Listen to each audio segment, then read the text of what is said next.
Hello mga kaibigan, purihin natin si Jesus, Maria at Jose. Narito na naman ang inyong lingkod, Father Bob, isang paring Karmelita. Sa araw na ito, araw ng Lunes, nasa ika-27 araw na tayo sa buwan ng Mayo, 2024.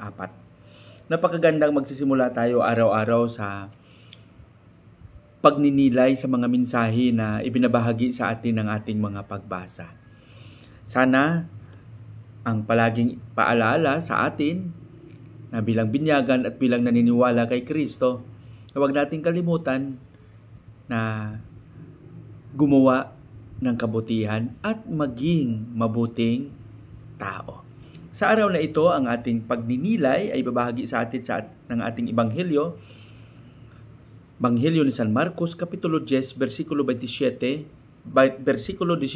hanggang 27. Dito napapansin natin na si Jesus, habang naglalakbay siya, may isang tao na tumakbo, lumuhod sa kanya at nagtanong at nagsabi. Sabi niya, "Mabuting guro, ano ang gagawin ko upang makamit ang buhay na walang hanggan?"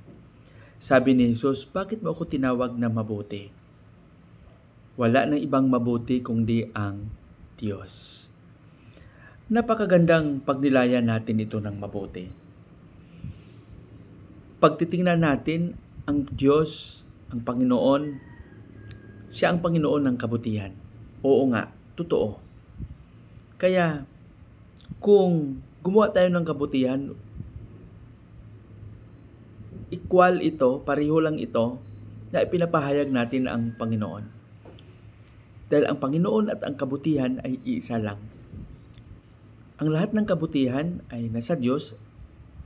Ang lahat ng kabutihan ay Diyos. At ang Diyos ay kabutihan. Diba?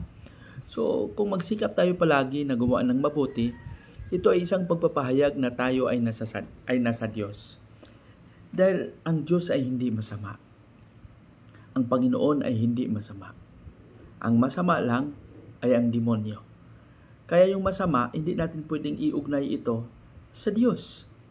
Dahil ang Diyos ay kabutihan. Ang lahat ng mabubuti ay sa Kanya. Kaya, mga kaibigan, mga kapatid, siguro dyan natin maipakita at mapagnilayan na sa bawat oras at bawat araw na gumagawa tayo ng kabutihan, ipinapahayag natin ng Diyos.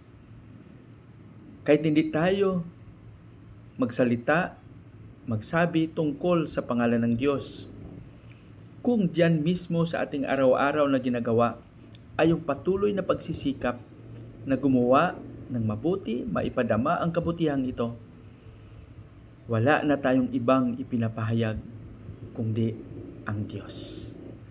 Ang Diyos at ang kabutihan ay isa lang. Hindi pwede itong ihiwalay. Kaya sana mga kapatid, kaya nang sinasabi at paalala natin palagi na huwag tayong magsawa na gumawa ng kabutihan, huwag tayong mapagod na gumawa ng kabutihan, huwag tayong mahiya na gumawa ng kabutihan.